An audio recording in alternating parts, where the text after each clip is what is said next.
Hello नमस्कार दोस्तों, स्वागत है आप सभी का हमारे यूट्यूब चैनल पर। दोस्तों, इस वीडियो में मैं बताऊंगा जो कक्षा 10 की सामाजिक ज्ञान की बुक है, जिसके अति महत्वपूर्ण क्वेश्चंस, जिसके पिछले वीडियो में बताया था मैंने वैश्वीकरण एवं अर्थव्यवस्था के बारे में, जिनके अति महत्वपूर्ण प्रश्न बताए थे। और इस वीडियो में आपको बताऊंगा यह पाठ है जो आपके मुद्रा एवं साख।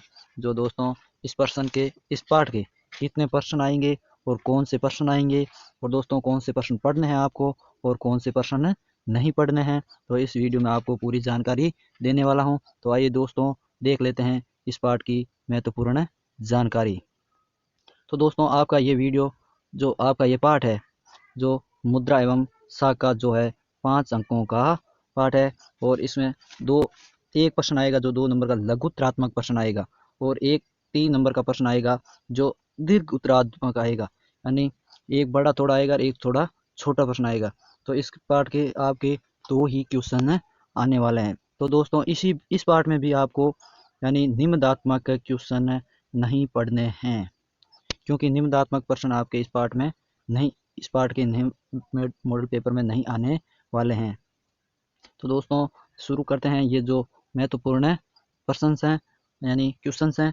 और दोस्तों, पहला क्वेश्चन है जो आपके भारत में औपचारिक क्षेत्र में साख के किन्हीं 2 स्रोतों व्याख्या कीजिए। भारत में औपचारिक क्षेत्र में साख 2 स्रोत निम्न है। बैंक द्वारा लोगों को लंबे समय तक कम ब्याज दर पर ऋण उपलब्ध कराया जाता है। दूसरा, सहकारी समितियां कम ब्याज दरों पर कृषि कार्य हेतु तथा अन्य प्रकार के कार्यों के लिए ऋण उपलब्ध करवाती है। और अगला क्वेश्चन है आपका दोस्तों, बैंक की आवश्यकता हमें क्यों है और किस प्रकार की सेवाएं उपलब्ध करवाते हैं। बैंक किस प्रकार की सेवाएं उपलब्ध करवाते हैं। दोस्तों, बैंक हमें किस प्रकार की सेवा उपलब्ध कराते हैं। तो बैंक की और आवश्यकता क्या है। यानी बैंक की आवश्यकता यानी बैंक बचत के लिए तथा लोगों के धन को सुरक्षित रखने तथा उस पर ब्याज देने की दृष्टि से आवश्यक है। और बैंक देश के आर्थिक विकास में महत्वपूर्ण योग देते हैं। और बैंकर की सेवाएं, बैंकर चेक के माध्यम से साख तथा ऋण सुविधाएं उपलब्ध कराते हैं। आधुनिक समय में बैंक अन्य भी कई प्रकार की सेवाएं प्रदान करते हैं। तो दोस्तों, इसीलिए हमें बैंक की महत्वपूर्ण आवश्यकताएं हैं। और अगला क्वेश्चन है कि क्या कारण है कि बैंक कुछ कर्जकारों को कर्ज देने के लिए तैयार नहीं होते हैं। तो दोस्तों, क्या कारण है जिन कारणों के वजह से यानी बैंक है जो कर्जदार हैं उनको कर्ज नहीं देते हैं। तो देखिए आंसर, कुछ कर्जदारों के पास समर्थक ऋण आधार नहीं होता तथा उनकी ऋण चुकाने की क्षमता भी कम होती है, तथा जिन कर्जदारों ने अपने पुराने कर्ज का भुगतान नहीं किया, बैंक ऐसे लोगों को ऋण नहीं देते हैं। जो लोग है ना पहले ऋण ले तो लेते हैं लेकिन ऋण समय पर वापस नहीं जमा करवाते हैं, तो इसलिए बैंक इन्हें कर्जदारों को ऋण नहीं देती। अगला क्वेश्चन है दोस्तों, मुद्रा क्या है और आधुनिक भारतीय मुद्रा की किन्हीं 3 विशेषताओं का उल्लेख कीजिए। तो दोस्तों, ये क्वेश्चन है जो आपके वेरी इंपॉर्टेंट क्वेश्चन है। यानी मुद्रा से अभिप्राय है कि उस वस्तु से है जिसका सामान्य विनिमय के माध्यम के रूप से में उपयोग किया जाता है। और भारतीय मुद्रा की विशेषताएं, तो दोस्तों, भारत में आधुनिक मुद्रा करेंसी कागज के नोट व सिक्के हैं। और भारतीय रिजर्व बैंक भारतीय मुद्रा जारी करती है और भारत में मुद्रा स्रोतों के लिए अधिकृत हैं। दोस्तों, चलिए अगले क्वेश्चन पर। तो अगला क्वेश्चन है आपके, मुद्रा के कार्यों को स्पष्ट कीजिए। मुद्रा हमारे क्या कार्य करती है। मुद्रा मूल्य के माप का कार्य करती है। मुद्रा के रूप में विभिन्न वस्तुओं तथा सेवाओं के मूल्य का निर्धारण किया जाता है। मुद्रा के माध्यम से वस्तुओं और सेवाओं का विनिमय आसान हो जाता है। तो दोस्तों, अगला क्वेश्चन है आपके, यानी हमें भारत में ऋण के औपचारिक स्रोतों को बढ़ाने की जरूरत क्यों है, समझाइए। यानी ये भी काफी इम्पोर्टेंट क्वेश्चन लगता है। तो देश में औपचारिक तथा अनौपचारिक दोनों स्रोतों से ऋण उपलब्ध करवाया जाता है, किंतु अनौपचारिक स्रोतों द्वारा ऋण प्रदान करने के अनेक दोष हैं। और अनौपचारिक स्रोतों द्वारा ऊंची दर पर ऋण दिए जाते हैं तथा कई तरीकों से लोगों का शोषण किया जाता है। और अनौपचारिक स्रोतों से ऋण लेकर लोग जाल में फंस जाते हैं, जबकि औपचारिक स्रोतों द्वारा कम ब्याज दर पर तथा आशा शर्तों पर ऋण उपलब्ध कराया जाता है। अतः देश में औपचारिक स्रोतों को बढ़ाने की जरूरत है। दोस्तों, अनौपचारिक और औपचारिक स्रोतों में ये महत्वपूर्ण अंतर थे। और अगला क्वेश्चन है दोस्तों आपके, सहकारी समितियां क्या होती है और ग्रामीण क्षेत्रों में सहकारी समितियों की गतिविधियां बढ़ाने हेतु कोई दो सुझाव दीजिए। ये क्वेश्चन है जो दोस्तों आपके वेरी वेरी इंपॉर्टेंट क्वेश्चन है। यानी सहकारी समिति वे लोग जो कुछ सामान्य उद्देश्यों पर एक साथ मिलजुल कर कार्य करने के लिए एक समिति का गठन कर लेते हैं, जिन्हें सहकारी समिति कहते हैं। और इस समितियों के लिए सुझाव जो है दोस्तों, यानी बैंकों द्वारा सहकारी समितियों को सस्ती दर पर ऋण प्रदान करना और सहकारी समितियों द्वारा अपने सदस्यों को कम ब्याज पर ऋण उपलब्ध कराना।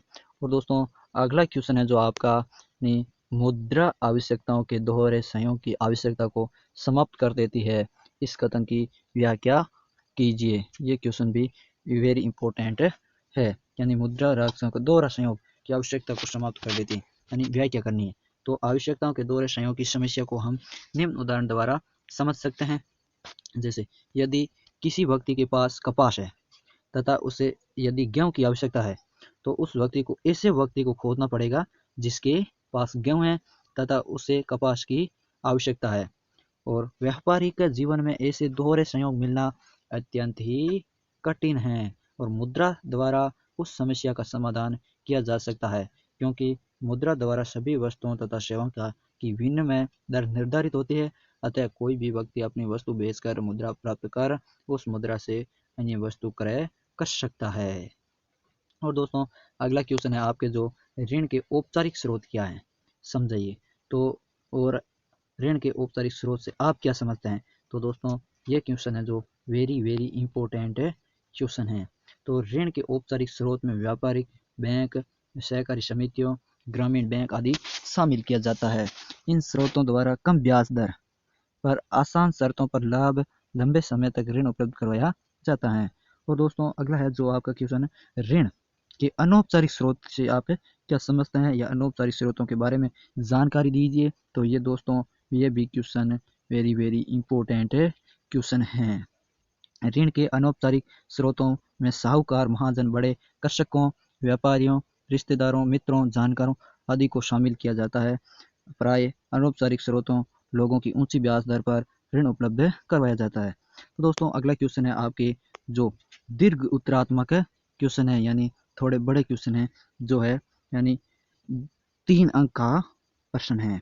इस पार्ट के 3 अंक के प्रश्न आएंगे, जो दीर्घ उत्तरात्मक प्रश्न आएंगे, जो 3 अंक का प्रश्न होगा। तो दोस्तों, प्रश्न है यानी स्वयं सहायता समूह ग्रामीण क्षेत्र में गरीबों को संगठित करने में मदद करते हैं, तो अपने तर्क दीजिए। यानी स्वयं सहायता समूह है। तो दोस्तों, ये क्वेश्चन है जो आपके वेरी वेरी इंपॉर्टेंट क्वेश्चन है। आपको पूछ सकते हैं कि स्वयं सहायता समूह से आप क्या समझते हैं, या फिर स्वयं सहायता समूह के बारे में थोड़ी बहुत जानकारी दीजिए या अपने तर्क दीजिए। तो दोस्तों, इस प्रश्न का आंसर है, यानी स्वयं सहायता समूह के पीछे मूल विचार क्या है। तो ये विचार है कि ग्रामीण क्षेत्रों के गरीबों तथा महिलाओं को छोटे छोटे सहायता समूह में संगठित करना तथा उनकी बचत पूंजी को एकत्रित करके उसके ही सदस्यों को आसान शर्तों पर ऋण प्रदान करना, जिस पर उन्हें बहुत कम ब्याज देना पड़ता है। और स्वयं सहायता समूह ग्रामीण क्षेत्रों के गरीबों को संगठित करने में मदद करते हैं। इससे न केवल महिलाएं आर्थिक रूप से स्वावलंबी हो जाती है, बल्कि समूह के नियमित बैठकों के जरिए लोगों को एक आम मंच मिलता है, जहाँ वे तरह तरह के सामाजिक विषयों जैसे स्वास्थ्य, पोषण, घरेलू हिंसा इत्यादि पर आपस में चर्चा कर पाती है। और दोस्तों, आपके अगला क्वेश्चन है जो यानी 12वां क्वेश्चन है, जो आपके मतानुसार वस्तु विनिमय प्रणाली और मौद्रिक विनिमय प्रणाली में कौन सी प्रणाली श्रेष्ठ है और क्यों। ये भी जो क्वेश्चन है आपके इम्पोर्टेंट क्वेश्चन है। यानी हमारे मतानुसार मौद्रिक प्रणाली श्रेष्ठ है, क्योंकि मौद्रिक प्रणाली में मुद्रा का विनिमय किसी वस्तु या सेवा खरीदने के लिए आसानी से किया जा सकता है।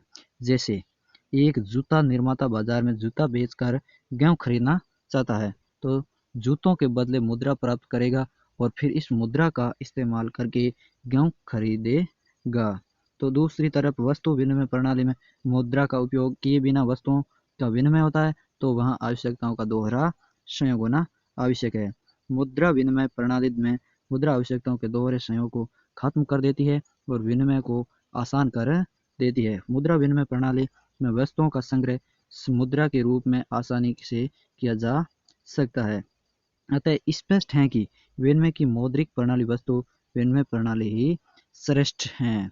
और अगला क्वेश्चन है जो दोस्तों, भारतीय रिजर्व बैंक अन्य बैंकों की गतिविधियों पर किस तरह से नजर रखता है और ये जरूरी है परंतु क्यों, ये भी इम्पोर्टेंट है क्वेश्चन है। तो दोस्तों, भारतीय रिजर्व बैंक अपनी मौद्रिक नीति के माध्यम से अन्य बैंकों की गतिविधियों पर नजर रखता है। रिजर्व बैंक बैंक दर, न्यूनतम कोषानुपात, रेपो दर आदि निर्धारित करता है। इसके माध्यम से अर्थव्यवस्था में मुद्रा पर नियंत्रण रखता है। यह इसलिए जरूरी है। देश में मुद्रा एवं साख की मात्रा में संतुलन बना रहता है और नियंत्रण के अभाव में बैंक अपनी मनमानी करने लगेंगे तथा अधिक लाभ लेने हेतु लोगों का शोषण करेंगे। और अतः इन बैंकों का वित्तीय संस्थाओं पर रिजर्व बैंक का नियंत्रण आवश्यक है। और अगला क्वेश्चन है जो दोस्तों आपका, भारत में करेंसी नोट कौन जारी करता है और बैंकों के कार्य बताइए। करेंसी नोट कौन जारी करता है दोस्तों, ये आपका क्वेश्चन है जो वेरी वेरी इंपॉर्टेंट क्वेश्चन है। यानी भारत में करेंसी नोट भारतीय रिजर्व बैंक आरबीआई जारी करता है। बैंकों के कार्य क्या है तो दोस्तों, यानी भारत में बैंकों के निम्न प्रकार से कार्य हैं। देखो कि जमा राशि स्वीकार करना, यानी बैंकों द्वारा लोगों की राशि को बचत खाते, चालू खाते तथा सावधि जमा के माध्यम से स्वीकार किया जाता है।